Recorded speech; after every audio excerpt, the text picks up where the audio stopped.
of this session.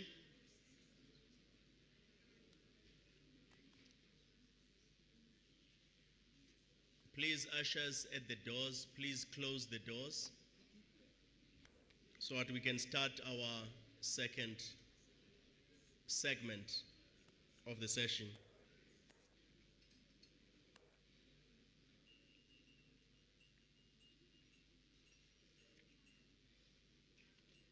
Your Excellencies, distinguished guests, ladies and gentlemen, Madam Speaker of the National Assembly of the Republic of South Africa, in her welcoming remarks, you may recall she made reference to a very important document that was worked as a product of the first founding sessions of the BRICS Parliamentary Forum. Multiple sessions held in working on the document, and it is now ready to be served.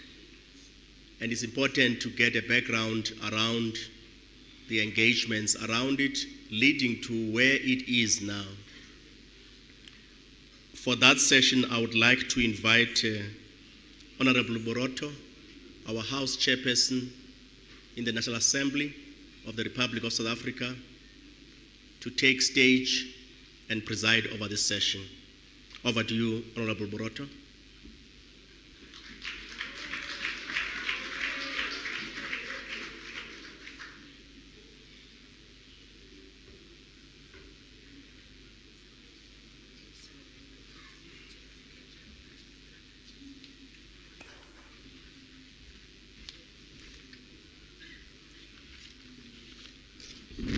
Thank you, Program Director, and greetings to all in the House.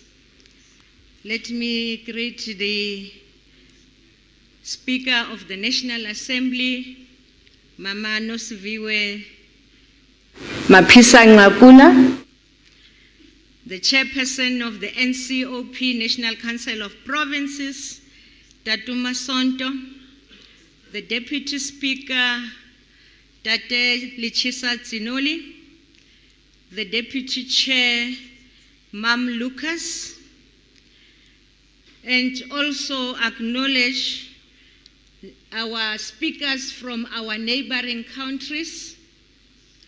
I have seen Namibia, I have seen Mozambique, and others that are here. Presiding officers and representatives of BRICS Parliament, leaders of all the political parties in the Parliament of South Africa, members of Parliament of the Republic of South Africa, led by the Chief Whip, the Honorable Phemi Majortina, speakers of our provinces. I have seen some speakers of our provinces, our 9 provinces. You are welcome also. SALGA is also with us, which is another sphere of government. And I want to also greet SALGA, led by the President Ubabo Utatu Stofile. Let me say, distinguished guests and everybody here. Honorable members, I remember in 2018 when we went to the Interparliamentary Union in Geneva, and the speaker there was very passionate about how this parliamentary forum is going to work. And during that time, we had drafted, as South Africa, a memorandum of understanding where we had to invite all the BRICS countries on the sidelines of the IPU to discuss the issues that we really have to work on. The Honorable Speaker at the time was very passionate about this, where members discussed and were given an opportunity to go back to their countries and look at this memoranda and add on what they would want us, how they would want us to work, and maybe remove some of the things that they did not agree with. And we thought that was a step on the right direction. And this initiative became a foundation of why we are here today. So without even going in depth about this, it gives me a great pleasure to introduce our next speaker.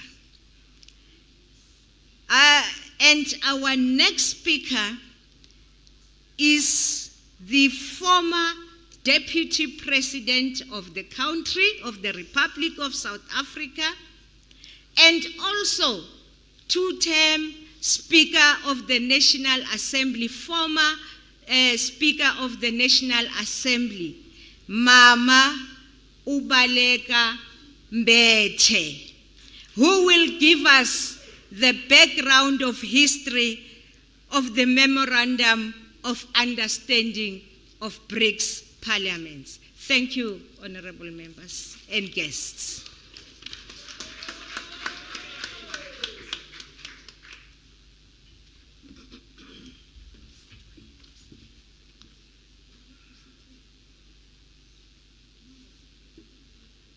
Thank you, House Chairperson, Mama Boroto. Program Director, thank you very much. National Assembly Speaker, Honorable Nosiviwe Mapisa Nqakula. Honorable Chairperson of the National Council of Provinces, Mr. Amos Masondo. Honorable Presiding Officers and Representatives of BRICS Parliaments. And this includes the new additions to the BRICS family, the BRICS community. I take this opportunity to also say welcome to all our people in those countries that are joining this family of progress for the world. Honorable members, distinguished guests, ladies and gentlemen, indeed, good day to you all. It is my honor, as you heard Maburoto indicate to you, and privilege to stand before you today at the 9th BRICS Parliamentary Forum meeting. As we gather here under the theme of harnessing multilateralism and parliamentary diplomacy to deepen BRICS and Africa partnership for accelerated implementation of the Africa Free Trade Agreement. It is important to reflect on the significance of this momentous occasion. Perhaps more significantly, we should appreciate how far the BRICS Parliamentary Forum has come. Discussions on the need to establish a BRICS Parliamentary Forum date back to our first BRICS Parliamentary meeting hosted by Russia back in June 2015. My colleague, chairperson of the NCOP then, Mama Thandi Modise, attended that particular meeting in 2015. It was at this meeting that we declared our intention to strengthen and promote contacts at the leadership level of relevant chambers, committees, and groups of parliamentarians, perform interparliamentary exchanges and regular expert consultations, and create and develop new interparliamentary cooperation mechanisms. A multilateral declaration of intent of the legislative organs of Brazil, Russia, India, China, and South Africa, also known as the Protocol of Intent, to formally cement multilateral BRICS parliamentary relations was drafted and considered by our respective parliaments. But the text was never finalized or signed. And I caught up with the process when we were at the Geneva meeting that Maboroto was referring to, where we agreed on embarking on the formulation and subsequent signing of the relevant protocol as having been agreed to in principle in the initial meeting in Russia. So subsequent BRICS parliamentary and ambassadorial meetings also agreed to strengthen our interparliamentary relations at the multilateral level. When the South African Parliament hosted the BRICS Parliamentary Forum on the 16th October 2016 in Geneva, Switzerland, South Africa presented to the meeting a draft protocol on the BRICS Parliamentary Forum. During this meeting, as well as thereafter, our parliaments reiterated the need to formalize and define their relations. You may recall that numerous consultations on the draft protocol were held, finally culminating in the momentous occasion today, where the renamed Memorandum of Understanding on the BRICS Parliamentary Forum will be signed. I think that deserves a resounding round of applause.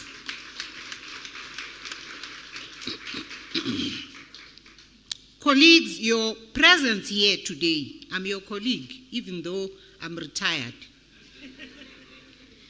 Your presence here today symbolizes the commitment of the BRICS parliaments to reinforce the bonds between our nations and strengthen the foundations of our collective partnership.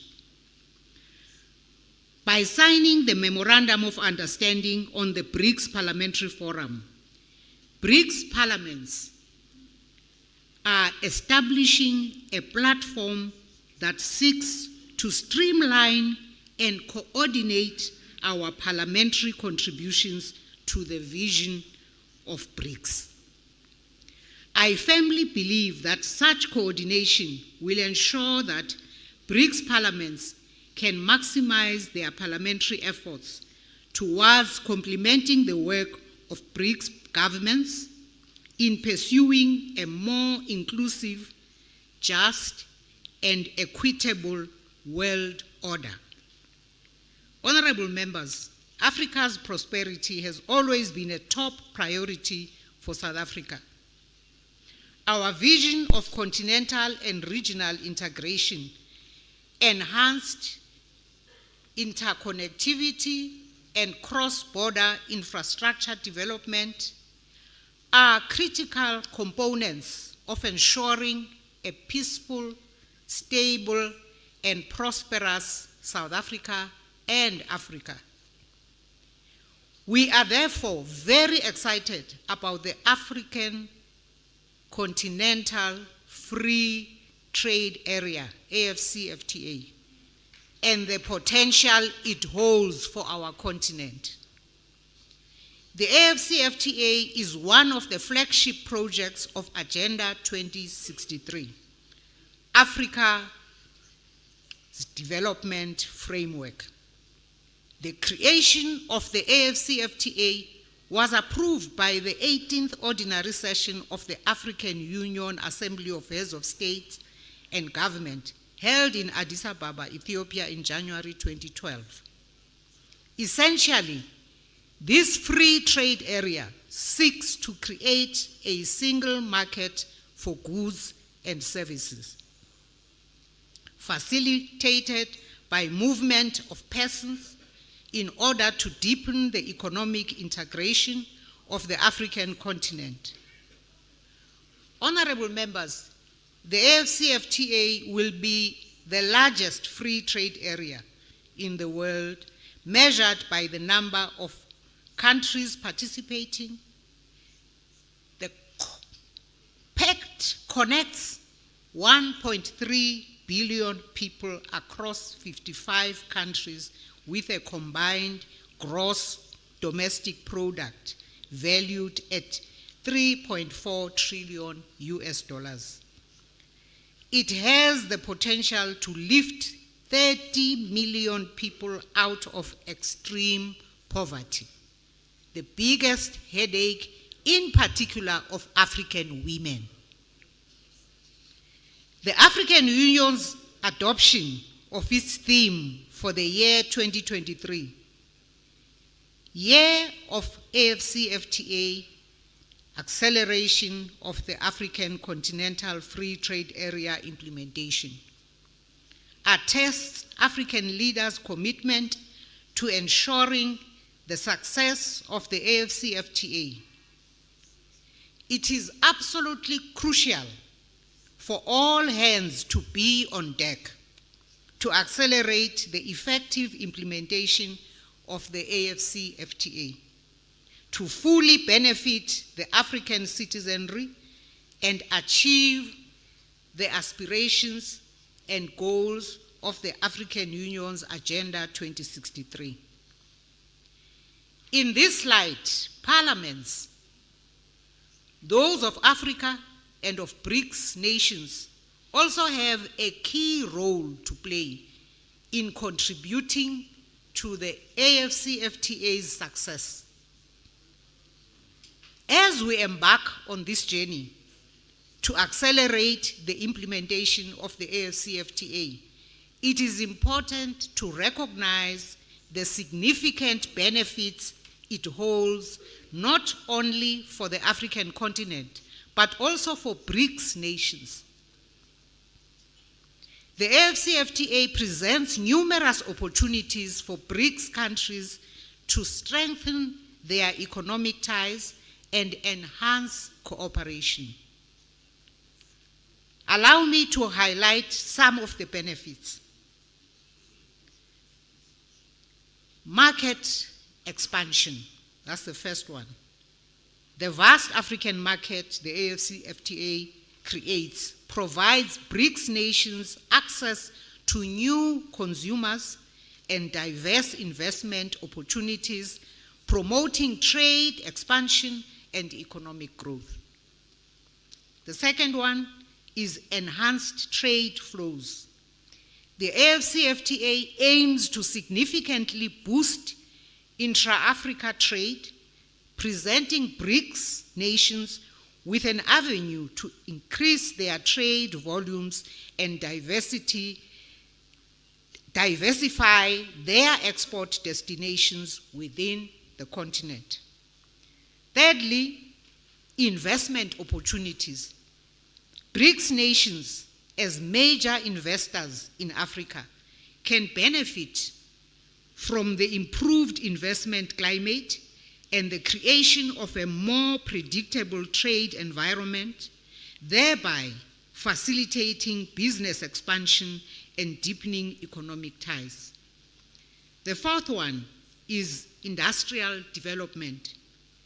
BRICS countries, known for their expertise in various industries, can leverage their capabilities to support Africa's industrial development, leading to technology transfer, job creation, and economic diversification.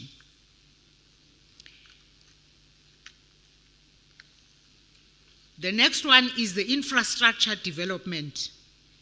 BRICS nations, renowned for their expertise in infrastructure development, can contribute by sharing experiences, investing in infrastructure projects, and promoting the connectivity agenda, thereby enhancing regional integration. The next one is knowledge and skills transfer. BRICS nations can contribute by sharing best practices, providing technical assistance, facilitating educational and training programs, fostering human capital development, and strengthening institutional capacities within African countries.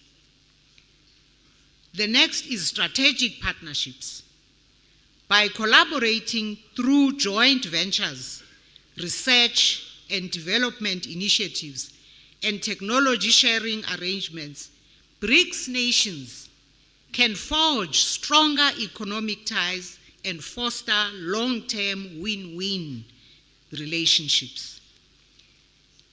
And last on my list, global influence. The successful implementation of the AFCFTA can position Africa as a major economic force in the world and amplify the collective voice of BRICS nations on global economic governance. By supporting the AFCFTA, BRICS countries can strengthen their influence collectively in international trade negotiations, promote a more inclusive global trading system, and advocate for the interest of developing economies. Honorable members, the opportunities the AFCFTA holds for our countries are truly limitless. As BRICS parliaments, you can contribute to the successful implementation of the AFCFTA through strategically streamlining your collaboration through parliamentary diplomacy among yourselves and with other actors beyond your group.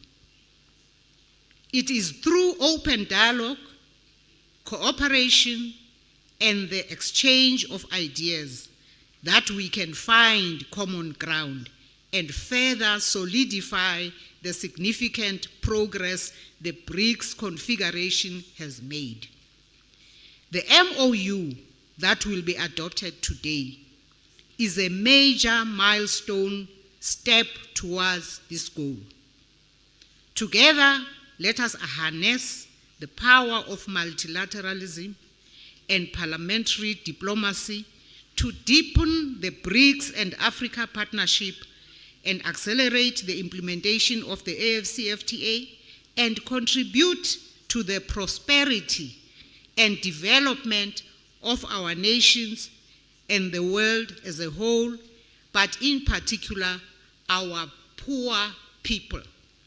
That is what parliamentarians are about. We are elected by ordinary people in communities, in localities where we get voted for, and we must work truly and passionately for the interest of our people. I thank you for your attention.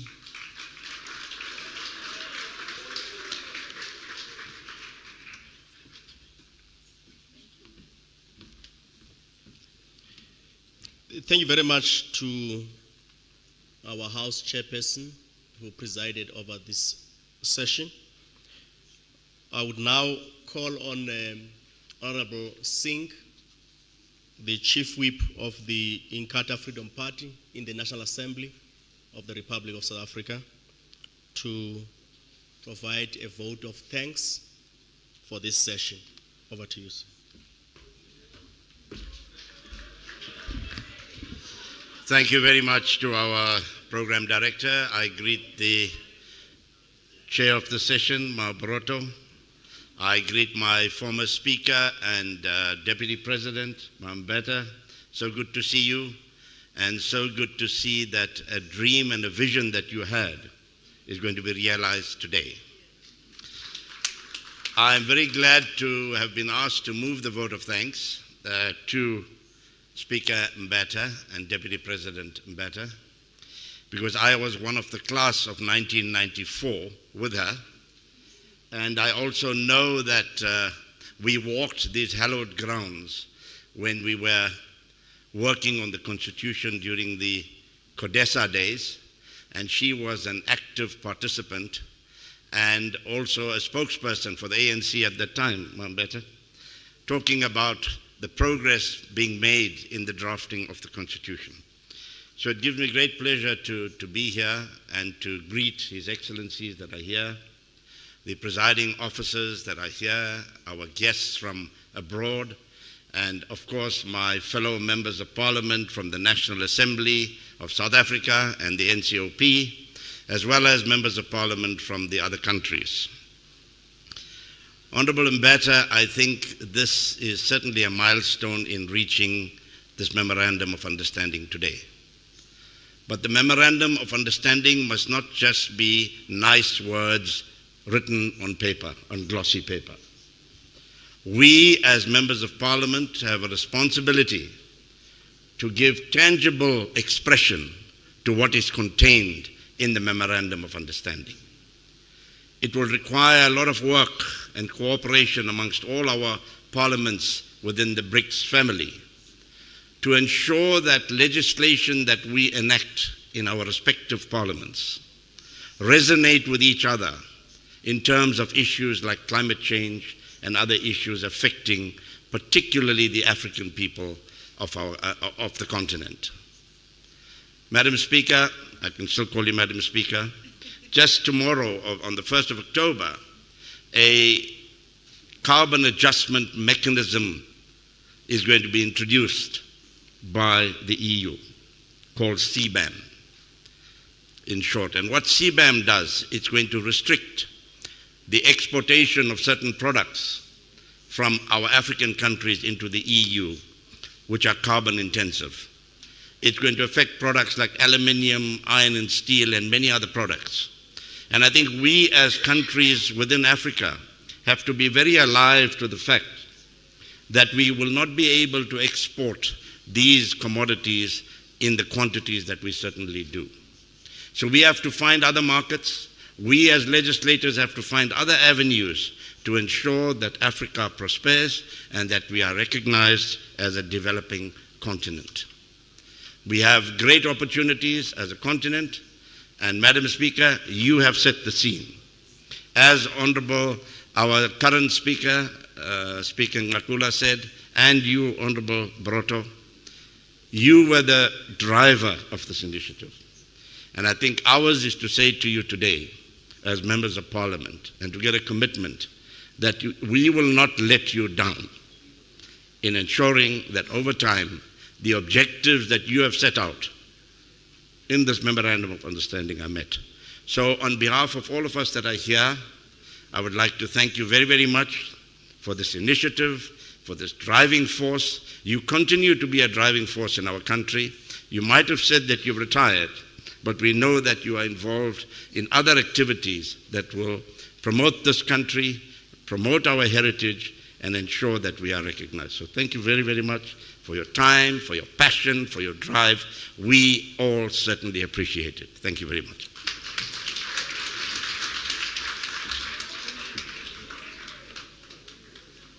Thank you very much for that vote of thanks, Honorable Singh.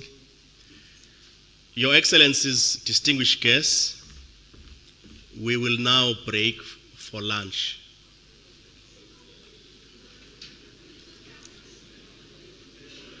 So lunch will be served at the Galleria dining venue. As we proceed, you will be guided. It's Galleria dining venue, and it's close to the assembly outside.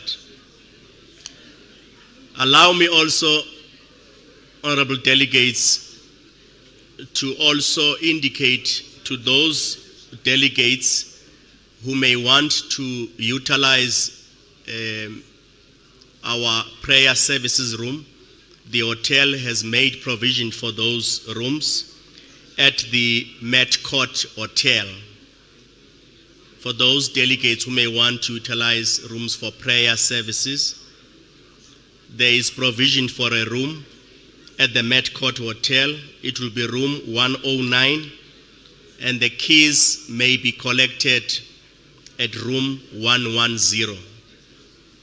So the prayer room is 109, at Med Court, and keys may be collected at room 110. As I conclude this segment of the session, as a program director, I'm humbled to have provided programming services for this most important segment of our session.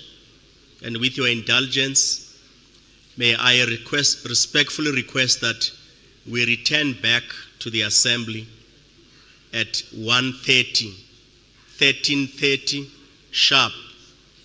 And that program session segment will be presided over by the chairperson of the National Council of Provinces of the Republic of South Africa, Honorable Masondo. The session is now adjourned.